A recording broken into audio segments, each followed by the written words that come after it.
calculate the volume of the solid generated by rotating the region between the curves y equals 1 over x minus 2 and x equals 2, y equals a half, and y equals 4.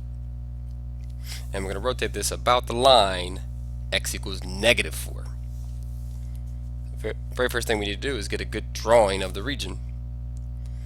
The three lines are vertical and horizontal lines. The hardest thing is trying to figure out what 1 over x minus 2 looks like. It is has a vertical asymptote at x equals 2, and so we're going to draw it. It's your normal 1 over x function shifted over 2 units. So 1 over x shifted over 2 units would look like this, where we approach infinity as we approach 2 from the right hand side. We approach negative infinity as we approach 2 from the left hand side. X equals 2 is your vertical line here, y equals a half, and y equals 4 are the horizontal lines. And so that's your region, and you're revolving about the line x equals negative 4. It's a vertical line. And so if we're going to attempt to do this by disc or washer, we must draw a rectangle that is perpendicular to the axis, a rectangle that's in the region, of course, and perpendicular to the axis of rotation. And so a typical rectangle would look like this, and this would be what would generate the volume. The fact that it's removed away from the axis and not flushed up against it then tells us that we're going to have to use washer if we stick with this method. And so the fact that it is a horizontal rectangle that needs to be moved vertically upward will tell us then that we're doing washer, but it's in y. And so we need to set up a way to find out if we are doing washer. We must find the outer radius and the inner radius. The outer radius can be found by drawing a line that goes from the axis of rotation through your region.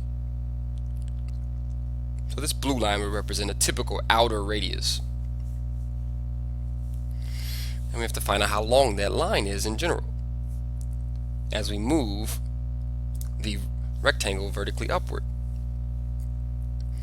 There's this solid distance that takes you back to the y-axis, and that's 4.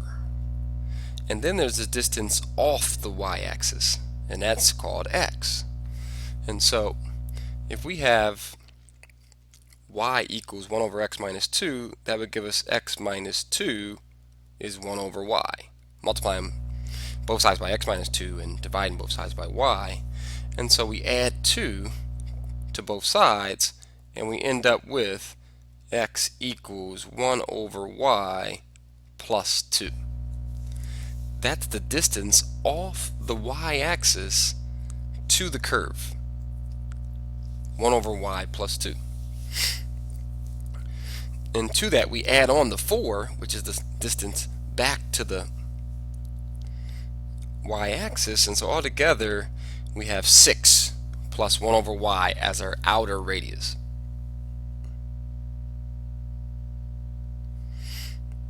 Now we need the inner radius. We can get that by finding, this can be found by drawing a line that goes from the axis of rotation just up to the region. And so that's represented by this purple distance. And then we notice as we move this vertically upward, that distance never changes. That's a constant. It's the 4 to get you back to the y-axis plus this 2 that'll get you right up to your region. So we'll call it 6. And that 6 then is our inner radius. And so we're ready to go. We set up the formula where we take the outer radius and square it, we take the inner radius and square it, we subtract, and then we integrate from a to b. We have a low point of y equals a half and a high point of y equals 4. So those will be the a and the b, the limits of integration. And so this is the setup that'll help us find the volume. Take 6 plus 1 over y and square it. Take 6 and square it.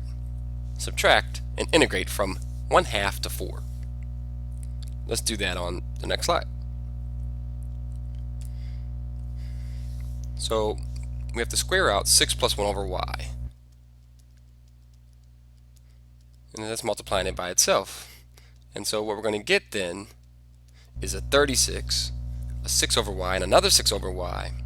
So let's call that 12 over y. And then 1 over y times 1 over y is 1 over y squared. And then squaring the other 6 gives us 36. So these 36's are going to cancel each other out. And we'll just end up with 12 over y plus 1 over y squared.